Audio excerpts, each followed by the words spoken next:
யார் உண்மையில் காப்பாற்றப்படுவார்? கிறிஸ்து இயேசுவில் அன்புமிக்க சகோதர சகோதரிகளே, இன்று நாம் தாயாம் திருவையோடு இணைந்து பொது காலத்தின் 32ஆம் வாரத்திலே இந்த இறை வார்த்தை வழிபாடானது கடவுளுக்கு ஏற்ப தங்களுடைய வாழ்க்கை வாழக்கூடிய ஒவ்வொரு மனிதரும் இறைவனுடைய அரியணையினுடைய வலது பக்கத்திலும் இடது பக்கத்திலும் அமரவும், குறிப்பாக அவர்கள் எல்லாரும் இறைவனால் பாதுகாக்கப்படுவார்கள்.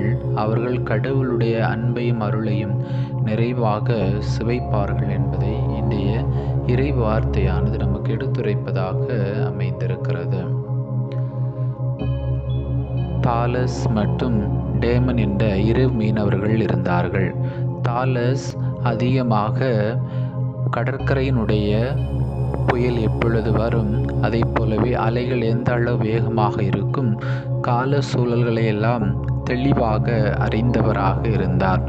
ஆனால் இந்த டேமன் அவர் அளவுக்கு அதிகமாக தங்களுடைய பொழுதுபோக்கிலே இந்த உலகம் தரக்கூடிய இன்பங்கள், குடிப்பது, இன்னும் பற்பல பணிகளில் ஈடுபடுவதிலே தன்னுடைய வாழ்க்கையை செலவழித்து கொண்டிருந்தார்.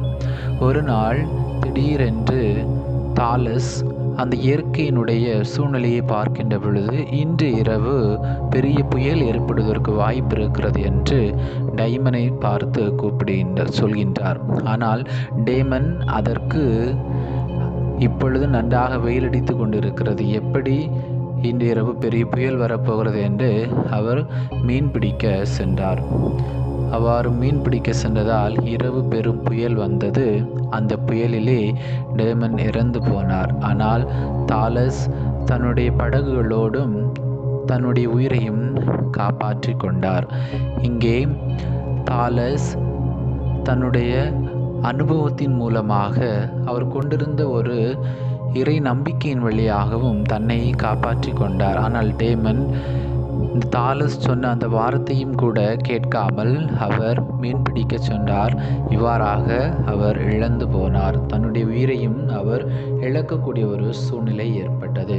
இதை போலத்தான் இந்த லூக்கா நற்செய்தி 17ஆம் அதிகாரம் 26 முதல் 35 வரை உள்ள அந்த இறை வார்த்தையிலும் நோவாவின் நாட்களிலும் எச்சரிக்கை கொடுக்கப்பட்டது.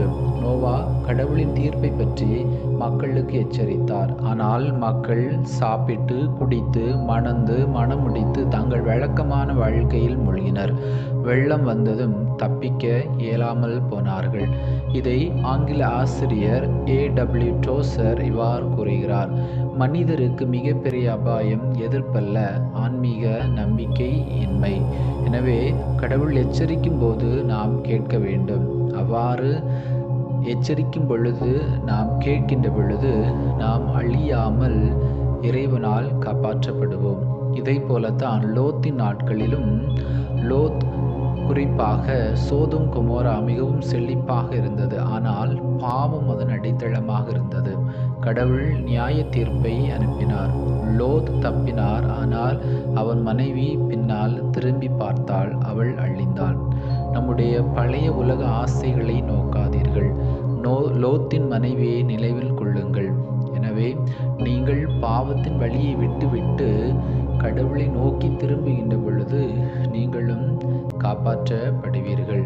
இன்றைய நற்செய்தியிலே ஆண்டவர் இயேசு கிறிஸ்து தெளிவாக எடுத்துரைக்கிறார். அந்த இரவில் இருவர் ஒரே இடத்தில் இருப்பார்கள், ஒருவர் எடுத்துக்கொள்ளப்படுவார், மற்றவர் விட்டுவிடப்படுவார் என்று சொல்லப்படுகிறது.